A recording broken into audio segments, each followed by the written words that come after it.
ایک دفعہ کا ذکر ہے کہ کسی ملک پر ایک بادشاہ حکومت کرتا تھا۔ اس میں ایک بہت بڑی خامی تھی کہ اسے بیٹی ذات سے نفرت تھی۔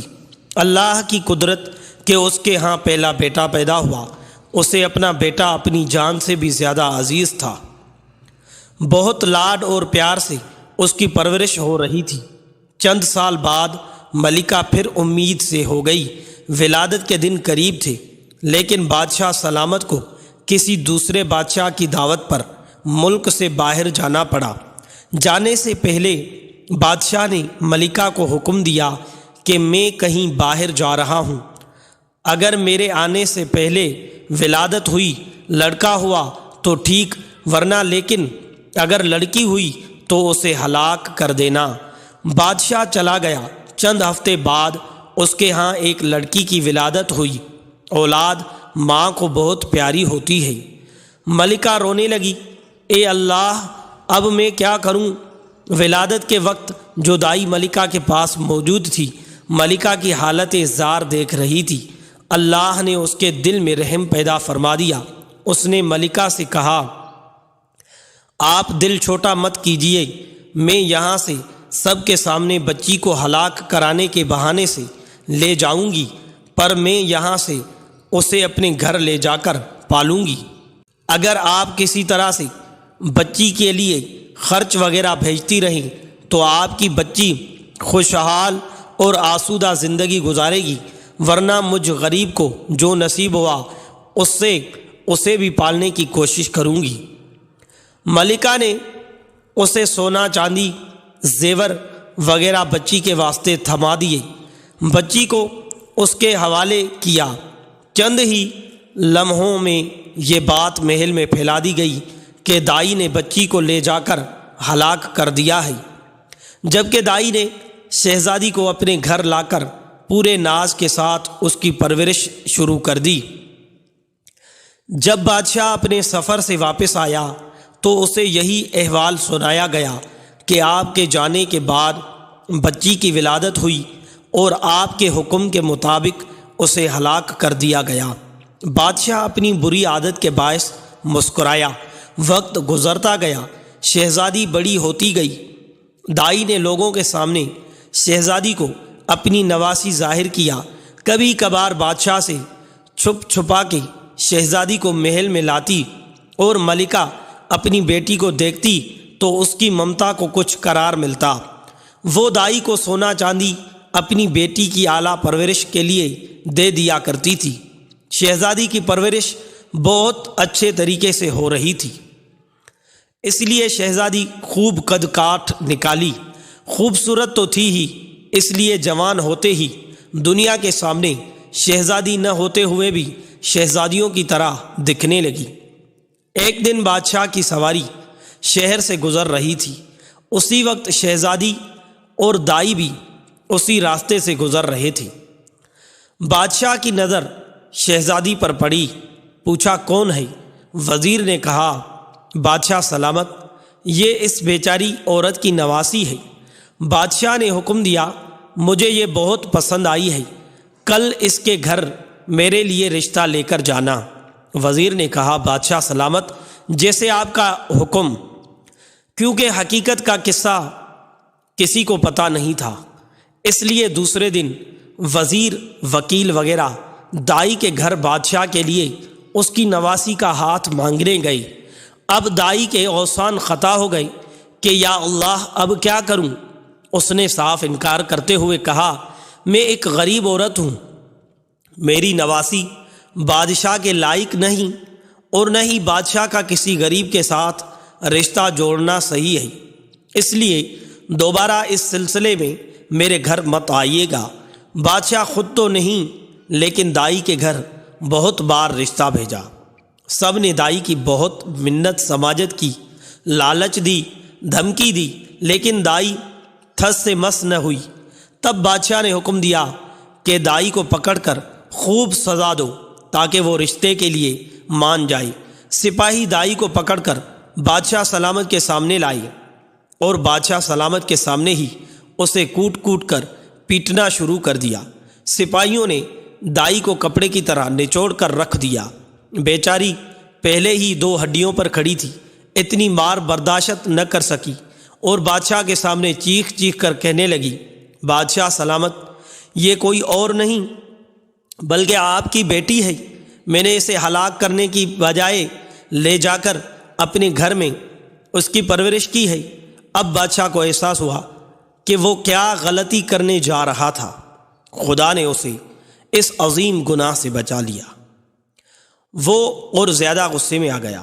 اس نے فوراً اپنے بیٹے کو بلا کر حکم دیا کہ اپنی بہن کو جنگل میں لے جاؤ اور قتل کر دو۔ اس کی آنکھیں نکال کر اور گردن کا خون لا کر مجھے دکھا دینا تاکہ مجھے یقین ہو جائے۔ شہزادہ بہت پریشان ہوا کہ وہ کیسے اپنے ہاتھوں سے اپنی بہن کو قتل کر دے۔ اسے کسی صورت یہ گوارا نہ تھا، اگرچہ اسے اپنی بہن کے متعلق اب معلوم ہوا، لیکن اسے پتہ تھا کہ بادشاہ ہر صورت اپنی بیٹی کو ہلاک کرنا چاہتا ہے۔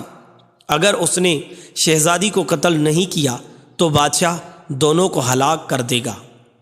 مجبور ہو کر اس نے اپنی بہن کو ساتھ لیا اور جنگل کی طرف چل پڑا۔ جب دونوں جنگل پہنچ گئے تو بھائی کی محبت بہن کے لیے جوش میں آ گئی۔ اس نے اپنی بہن سے کہا، میں کسی بھی صورت تمہیں اپنے ہاتھوں سے قتل نہیں کر سکتا، میں تمہیں یہی چھوڑ دیتا ہوں، آگے تمہاری قسمت کہ تمہیں درندے کھا جائیں یا پھر تم بچ کر کہیں اور نکل جاؤ۔ لیکن بہن نے بھائی کا ہاتھ پکڑ کر کہا، نہیں بھائی، تم مجھے مار دو، میری آنکھیں اور خون لے جا کر باپ کو دکھاؤ، نہیں تو وہ تمہیں مار دے گا، جو مجھے کسی صورت گوارا نہیں۔ دونوں بھائی بہن ایک دوسرے کے گلے لگ کر رو پڑے۔ آخر کسی طرح بھائی نے بہن کو منا لیا۔ شہزادی آنسو بہاتے ہوئے گھنے جنگل کی طرف جانے لگی۔ آخری بار پلٹ کر بھائی کو دیکھا اور جنگل میں گھس گئی۔ اس کے بعد شہزادے نے ایک ہرن کا شکار کیا، اس کی گردن کا خون اور آنکھیں نکالیں اور محل واپس آ کر بادشاہ کے سامنے پیش کر دیں۔ بادشاہ نے ایک آئینہ منگوایا، اس میں ان آنکھوں کو اور اپنی آنکھوں کو غور سے دیکھا۔ جب اس کو یقین ہو گیا کہ آنکھوں کا رنگ ایک ہی ہے، اسے تسلی ہوئی۔ دوسری طرف ملکہ کا رو رو کر برا حال تھا۔ اس نے کسی طریقے سے شہزادے کو اپنے پاس بلایا اور اپنی بیٹی کے متعلق پوچھا۔ شہزادے نے ماں کے سامنے سارا سچ بیان کر دیا۔ ملکہ نے منہ آسمان کی طرف کر کے ہاتھ بلند کیے اور اپنی بیٹی کے لیے دعا مانگی کہ اے اللہ، میری بیٹی کی حفاظت فرما، اسے اپنے امان میں رکھ۔ ادھر شہزادی جنگل میں زندگی گزارنے لگی، اپنی بھوک مٹانے کے لیے جنگلی پھل پھول کھا کر گزارا کرتی رہی۔ وقت گزرتا گیا، جھاڑیوں کانٹوں سے الجھ کر اس کے کپڑے تار تار ہو گئے۔ ایک دن کسی اور ملک کا بادشاہ اپنے لشکر کے ساتھ اس جنگل سے گزر رہا تھا کہ اتفاق سے بادشاہ اسی طرف آ گیا جہاں شہزادی تھی۔ شہزادی نے جب گھوڑے کے قدموں کی آہٹ سنی تو جلدی سے ایک گھنے درخت پر چڑھ گئی۔ ادھر بادشاہ بھی اسی درخت کے نیچے آ کر ٹھہر گیا۔ درخت گھنا اور سایہ دار تھا۔ بادشاہ نے ایک طرف اپنے گھوڑے کو باندھا اور درخت کے نیچے کچھ دیر کے لیے آرام کی خاطر لیٹ گیا۔ چونکہ اس کا منہ آسمان کی طرف تھا، اس کی نظر درخت کے گھنے پتوں میں پوشیدہ کسی چیز پر پڑی۔ بادشاہ اچھل کر کھڑا ہو گیا اور بلند آواز میں کہنے لگا، اے اللہ کی مخلوق، کیا تم کوئی پری ہو، فرشتہ ہو یا جن ہو یا پھر کوئی انسان ہو؟ جو بھی ہو، اپنے آپ کو ظاہر کر دو، میں تمہیں کوئی نقصان نہیں پہنچاؤں گا۔ شہزادی نے پکار کر کہا، اے مسافر، میں ایک لاچار لڑکی ہوں، میرے جسم پر کپڑے کے نام پر کچھ نہیں ہے، اگر تم مجھے اپنے نیچے بچھی چادر دے دو تاکہ میں اپنے جسم کو ڈھانپ سکوں۔ بادشاہ نے فوراً اپنے نیچے بچھے کپڑے کا گولا بنایا اور شہزادی کی طرف پھینک دیا۔ شہزادی نے اس کپڑے سے اپنے جسم کو ڈھانپا اور درخت سے نیچے اتر آئی۔ جب بادشاہ نے شہزادی کو دیکھا تو اس کے حواس گم ہو گئے۔ بادشاہ کے پورے ملک میں اس سے زیادہ خوبصورت لڑکی کوئی نہیں تھی۔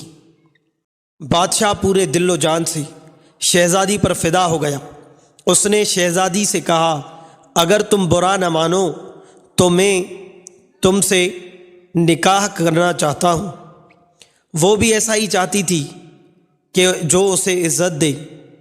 خوشی خوشی شہزادی کو لے کر اپنے ملک روانہ ہو گیا۔